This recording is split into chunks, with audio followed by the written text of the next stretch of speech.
महत्वाची बातमी बुलेटिनच्या सुरुवातीलाच आपण पाहणार आहोत। सुनील तटकरेंनी सिल्वर ओकवर जात शरद पवारांची भेट घेतलेली आहे। शरद पवारांच्या प्रकृतीची विचारपूस करण्यासाठी त्यांनी ही भेट घेतल्याची प्राथमिक माहिती मिळतेय। या दोन्ही नेत्यांमध्ये जवळपास 25 मिनिटे चर्चा झालेली आहे। प्रकृतीची विचारपूस करण्यासोबतच या दोन्ही नेत्यांमध्ये काही राजकीय विषयांवर सुद्धा चर्चा झाल्याचं सूत्रांकडून समजतंय। उमेश करंजकर आपले प्रतिनिधी या संदर्भातली अधिक माहिती आपल्याला देत आहेत। उमेश, प्रकृतीच्या विचारपूस करण्यासाठी म्हणून तटकरे सिल्वर ओकवर गेलेले होते, राजकीय चर्चा देखील झाल्याचं समजतंय। काय नेमकं या भेटी दरम्यान घडलंय? अजिंक्य, अत्यंत महत्वाची भेट होती।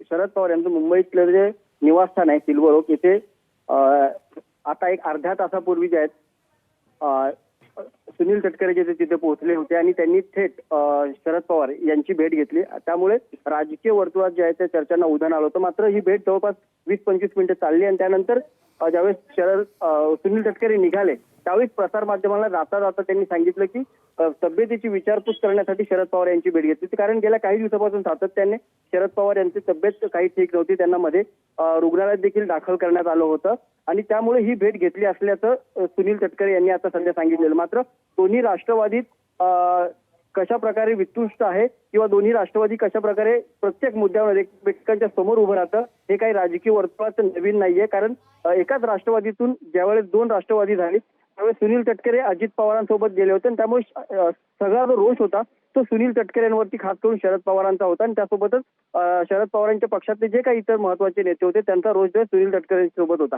मात्र अचानक सुनील तटकरे हे शरद पवारांच्या भेटीला गेल्यामुळे सगळ्यांच्याच भुया उंचावल्यात। मात्र या भेटीमध्ये काही महत्वाच्या राजकीय मुद्द्यांवरती चर्चा झाली असल्याची पण माहिती आहे। कारण गेल्या 2 दिवसापासून सातत्याने एक मुद्दा चर्चेला जातोय। कारण निवडणूक आयोगानं जे पत्र मिळाले त्या पत्रामध्ये कुठे प्रफुल्ल पटेलांचं नाव नाहीये आणि त्याबाबतची चर्चा सध्या राजकीय वर्तुळात जबरदस्त रंगते आणि ही सगळी जेव्हा राष्ट्रवादीत फूट पडली त्यावेळेस प्रफुल्ल पटेल आणि सुनील तटकरे हे सगळ्यांच्या समोर होते, अग्रेसर होते। त्यामुळे या दोघांमधलं जे वितुष्ट आहे दोन्ही पक्षामधलं ते अत्यंत टोकाचं होतं आणि त्यातच शरद पवारांची थेट सुनील तटकरे यांनी भेट घेतल्यामुळे कोणत्या राजकीय मुद्द्यावर चर्चा झाली आणि यासोबत प्रफुल्ल पटेल यांचं जे नाव त्या यादीत नव्हतं याबाबत देखील चर्चा झाली आहे का, अशी चर्चा जी आहे आता राजकीय वर्तुळात आपल्याला होताना दिसते। ठीक आहे उमेश, धन्यवाद। सविस्तर माहिती दिली त्याबद्दल। या भेटी मागची नेमकी काय कारण आहेत येत्या काळात त्याबद्दलची स्पष्टता होईल अशी आशा करूया आणि या संदर्भात जर काही अपडेट आली तर तुम्ही माहिती द्यालच।